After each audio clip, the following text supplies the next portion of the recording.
فضل الرحمان کو ان کے آبائی گاؤں میں نظر بند کر دیا۔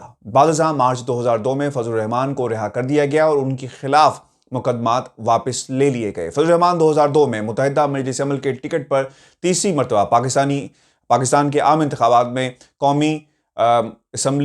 رکن قومی اسمبلی منتخب ہوئے۔ انہوں نے 2 نشستوں NA 24 اور NA 25 پر کامیابی حاصل کی۔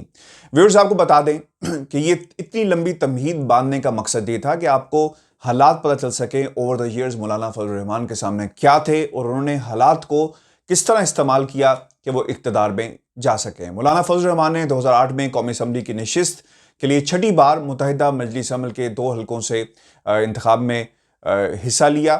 DI خان جو ان کا روایتی حلقہ ہے اور NA 124 بنو ستمبر 2008 میں وہ پاکستان کی قومی اسمبلی کی کشمیر کمیٹی کے چیئرمین منتخب ہوئے۔ فضل الرحمان بنو کے حلقہ انتخاب سے متحدہ مجلس عمل کے ٹکٹ پر چوتھی بار پاکستان کی قومی اسمبلی کے رکن منتخب ہوئے، لیکن وہ DI خان میں الیکشن ہار گئے۔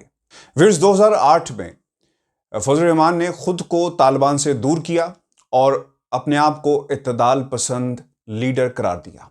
مئی 2014 میں نواز شریف نے فضل الرحمان کو کشمیر سے متعلق قومی اسمبلی کی خصوصی کمیٹی کا چیئرمین مقرر کیا اور وفاقی وزیر کا درجہ دیا۔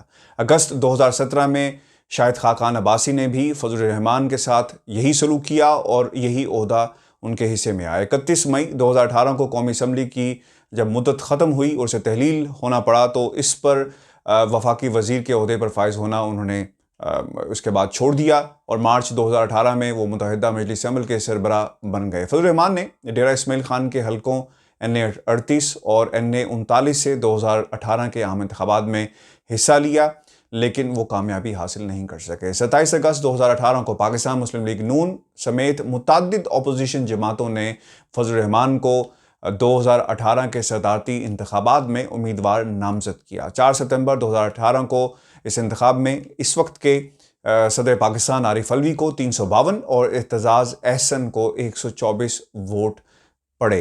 اور اگر میں یہ کہوں کہ مولانا کی سیاست ہمیشہ سے اسلام اور پاکستان کے گرد گھومتی رہی اور مولانا اسلام اور پاکستان کے درمیان کلاباسیاں ہمیشہ کھاتے رہے ہیں تو غلط نہیں ہے۔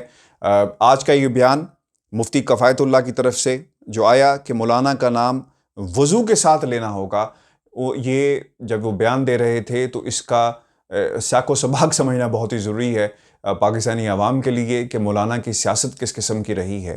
مولانا فضل الرحمان نے قومی اسمبلی میں پاکستان کے لیے اسلام کو بنیاد قرار دیا۔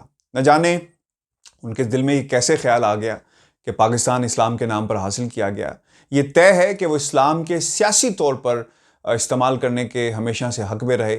ان کی سیاست ہی اسلام کے نام پر چلتی ہے۔ انہوں نے اور ان کے والد محترم نے عملی طور پہ کبھی کوئی ایسا اقدام نہیں کیا جس سے ہم یہ کہہ سکیں کہ ان کی اسلام کے لیے بہت بڑی خدمت ہے۔ وہ صوبہ سرحد میں حکمرانی کرتے رہے، مگر سوائے اس کے کہ بسوں گاڑیوں میں گانے بجانے پر پابندی لگائی جائے، اس کے علاوہ کسی قسم کا کوئی قانون پاس نہیں کروایا گیا۔ مولانا فضل الرحمان کے والد مولانا مفتی محمود خود وزیر اعلیٰ تھے اور پھر مولانا فضل الرحمان اکرم دورانی کی شکل میں وزیر اعلیٰ تھے۔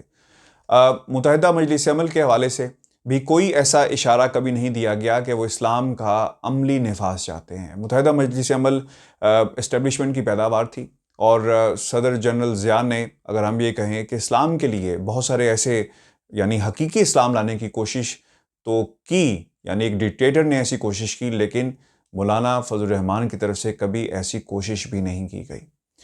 اسلام کے نام صرف نعرے کے طور پر استعمال کیا جاتا رہا۔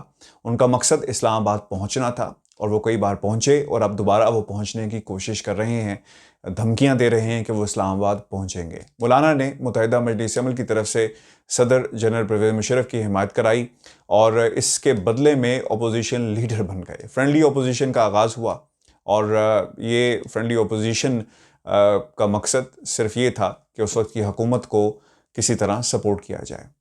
مفتی محمود کے بعد مولانا فضل الرحمان اسلام کے حق میں ہیں، مگر اس اسلام کے حق میں نہیں ہیں جس کے نام پر پاکستان کو بنایا گیا تھا۔ وہ پاکستان کے خلاف تھے، بلکہ مفتی صاحب کہتے تھے کہ ہم پاکستان بنانے کے گناہ میں شامل نہیں، تو پھر پاکستان میں ممبر اسمبلی، وزیر اعلیٰ اور اپوزیشن لیڈر بن جانا کون سا گناہ ہے؟ اس گناہ کا بڑا ثواب مفتی صاحب اور فضل الرحمان کو ملا۔ ویورز، اسفند یار ولی کے کہنے پر حاج دل نے کہا تھا کہ اب پاکستان کو اسلامی جمہوریہ نہیں کہنا چاہیے سب، اور ان کے جیسے لوگ بھارت کے حق میں زیادہ نظر آئے. انہوں نے وہ پاکستان چاہیے جو بھارت کو پسندیدہ ملک اور دوست ملک سمجھے.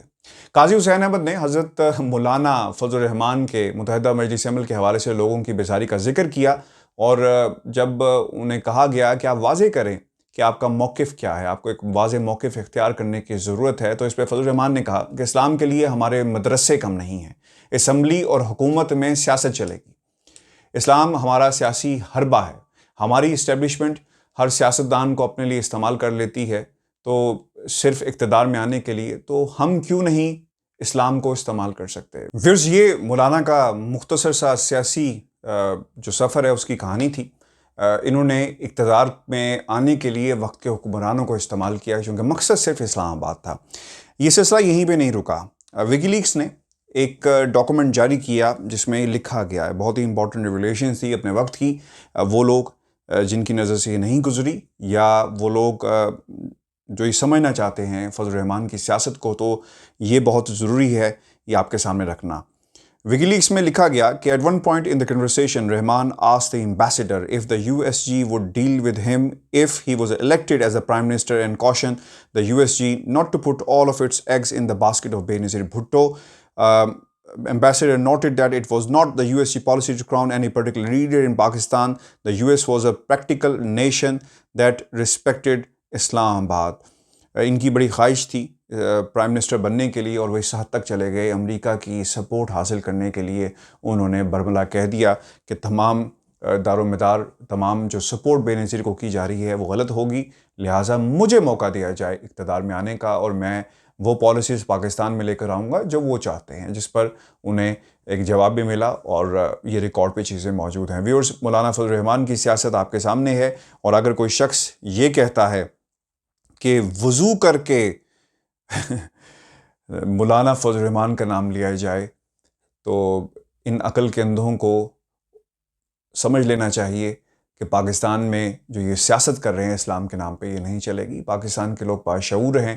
ایک مخصوص طبقے کو، ایک مخصوص گروپ آف دا سوسائٹی کو اٹھا کر اسلام آباد کی طرف گامزن ہو جانا یہ سیاست نہیں ہے، بلکہ امن و امان کی صورتحال کو خراب کرنا ہے، صرف اپنے پرسنل مقاصد کو حاصل کرنے کے لیے. ویورز، یہ ہماری ویڈیو تھی. فضل الرحمان پر بہت تفصیل سے ہم نے جو سیاست ہے وہ آپ کے سامنے رکھی. اپنے کمنٹس ہمیں ضرور بھیجیے گا، اور چینل کو سبسکرائب کرنا مت بھولیں. مجھے لندن سے اجازت دیجیے.